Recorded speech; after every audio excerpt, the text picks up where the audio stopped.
अस्सलाम वालेकुम, मैं हूं रज़ा मेकन। आप देख रहे हैं IRK न्यूज़।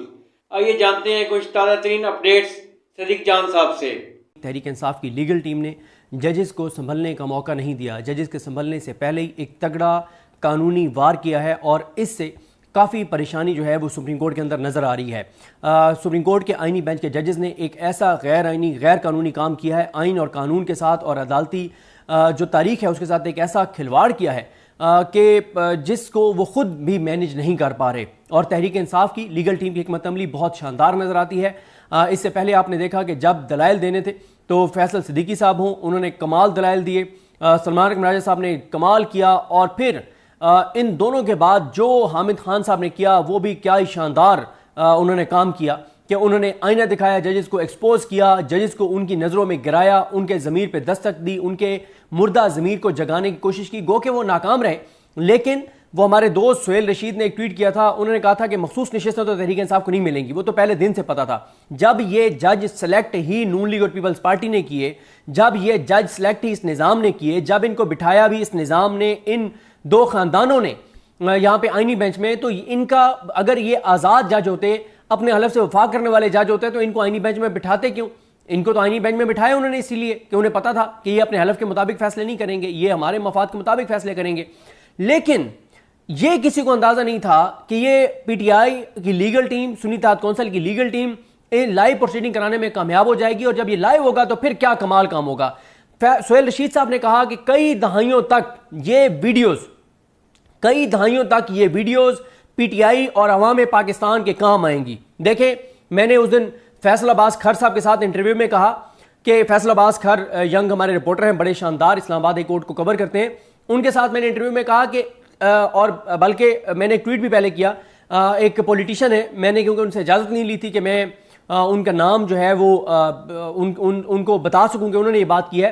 तो हम असदुल्ला खान साहब के घर बैठे थे, तो उन्होंने कहा कि चंद शख्स आईनी ओहदों पे बैठे हुई चंद शख्सियात की वीडियोस की कीमत पूरा मुल्क चुका रहा है, पूरा मुल्क उनकी वीडियोस की कीमत चुका रहा है। देखें किस किस की वीडियो है, किसके पास है, ये तो तफसील किसी को नहीं पता, और कौन कौन अपनी वीडियो की वजह से कंप्रोमाइज्ड है और अपने हलफ से गद्दारी कर रहा है, ये तो एक अलग चैप्टर है। क्योंकि पता नहीं है ना कि कौन वीडियो की वजह से मैनेज हो रहा है, कोई करप्शन फाइल की वजह से मैनेज हो रहा है, कोई किसी और वजह से मैनेज हो रहा है, ये तो नहीं पता कि किस किस की कितनी वीडियोस हैं। लेकिन ये जो वीडियोस हैं, जो ओपन वीडियोस हैं, जो लाइव प्रोसीडिंग वीडियोस हैं, ये कई दहाइयों तक अवाम पाकिस्तान के हाथ वो चीज लगी है कि लोग इन जजेस की आने वाली नस्लों को भी दिखाएंगे कि ये कर रहे थे तुम्हारे दादा, तुम्हारे नाना, ये था तुम्हारा बड़ा जो ये कर रहा था। ये चीज इतनी शानदार है, पाकिस्तान को इससे बहुत फायदा होने जा रहा है और बहुत पाकिस्तान को फायदा होगा इससे। अच्छा, अब आ जाए इस बात पे कि जजेस ने एक ऐसा काम कर दिया, एक ऐसा खिलवाड़ कर दिया कि उनको खुद भी पता नहीं है कि वो क्या करेंगे। एक बार तो उन्होंने कर दिया, क्यों? क्योंकि एक जज साहब की ऑडियो अब आपने सुनी कि उनकी ऑडियो एक सामने आई है जिसमें वो यानी वकील के साथ बात नहीं कर रहे, एक जज के साथ बात कर रहे हैं, और उन्होंने कह रहे हैं कि मेरे तो कराची से बच्चे आए हुए हैं। भाई, अगर आपके बच्चे कराची से आए हुए हैं तो उसकी कीमत पूरी कौम अदा करे कि आपने जल्दी जल्दी फैसला सुनाना है।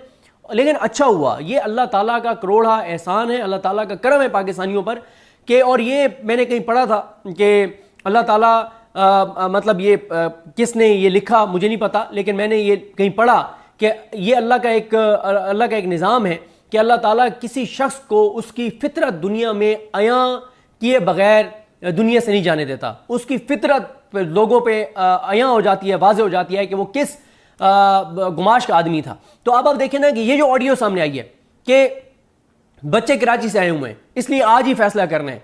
भाई आपके, लेकिन ये फायदा क्या हुआ, अल्लाह का करम क्या हुआ कि उन्होंने जल्दी में ऐसा ब्लंडर किया जल्दी में, क्या वो खुद फंसे हुए हैं। वो फंसे हुए कैसे हैं कि आज तहरीक इंसाफ के और सुन्नी इत्तेहाद कौंसिल की जो टीम है, एक तो हामिद खान साहब ने एप्लीकेशन दे दी है, दूसरा सलमान अकबर राजा साहब ने एप्लीकेशन दे दी है जो कमल शोजब के वकील हैं। इन दोनों ने एप्लीकेशंस दी हैं और मेरा ख्याल है कि फैसल सिद्दीकी साहब भी एप्लीकेशन देने जा रहे हैं कि हमें रिटर्न ऑर्डर दिया जाए, ऑर्डर ऑफ द कोर्ट दिया जाए, वो ऑर्डर ऑफ द कोर्ट जिसके ऊपर तमाम 12 जजेस के दस्तखत होने चाहिए। अब 2 जजेस अभी तक डटे हुए हैं, जस्टिस आयशा मलिक साहिबा और जस्टिस अकील अब्बासी साहब। ये वो 2 आजाद जज हैं, ये 2 वो अपने हलफ से वफा करने वाले जज हैं जो अपनी बात पर खड़े हुए हैं, अपने हलफ पर खड़े हुए हैं, पाकिस्तान के साथ वफा कर रहे हैं, पाकिस्तानियों के साथ वफा कर रहे हैं, अपने हलफ से वफा कर रहे हैं, गद्दारी नहीं कर रहे, बिक नहीं रहे, झुक नहीं रहे, लेट नहीं रहे, और अपने ज़ाती मफाद के लिए मुल्क को बर्बाद नहीं कर रहे। ये वो दो अजीम जजेस हैं जिनका नाम पाकिस्तान के बच्चे बच्चे को याद होना चाहिए। अब और इसी तरह से इस्लामाबाद हाई कोर्ट के भी 5 जजेस के नाम बच्चे बच्चे, ये मैं लफाजी नहीं कह रहा, ये मैं अल्फाज नहीं कह रहा, ये मैं कोई हवाई बात नहीं कर रहा। मैं आपको बार बार ये दरखास्त कर रहा हूं, अपने छोटे छोटे बच्चों को इस्लामाबाद हाई कोर्ट के 5 आज़ाद जजेस के नाम याद करवाएं, अपने बच्चों को सुप्रीम कोर्ट के आज़ाद जजेस के नाम याद करवाएं, अपने बच्चों को बताएं कि तारीख के इस वक्त कौन अपने हलफ के साथ खड़ा है और कौन अपने हलफ की से गद्दारी कर रहा है। ये जरूरी है बच्चों को ये याद कराना। और फिर वीडियोस बनाएं, बच्चों की वीडियोस बनाएं, वो सोशल मीडिया पे डालें कि देखें जी अल्हम्दुलिल्लाह मैंने अपने बच्चे को ये बता दिया, मैंने अपने बच्चों को पाकिस्तान की कहानी सुना दी है, मैंने अपने बच्चों को पाकिस्तान की कहानी याद करा दी है, मैंने बता दिया कि पाकिस्तान के अंदर इस वक्त क्या हो रहा है। सुने ये वीडियो कि मेरे बच्चे को इस्लामाबाद हाई कोर्ट के 5 जजेस के नाम जो हैं वो आते हैं। ये बहुत जरूरी है, ये बहुत जरूरी है। तो अब ये फंस ऐसे गए हैं कि वो 2 जज तो दस्तखत नहीं कर रहे, अब ऑर्डर ऑफ द कोर्ट ये जारी नहीं कर रहे।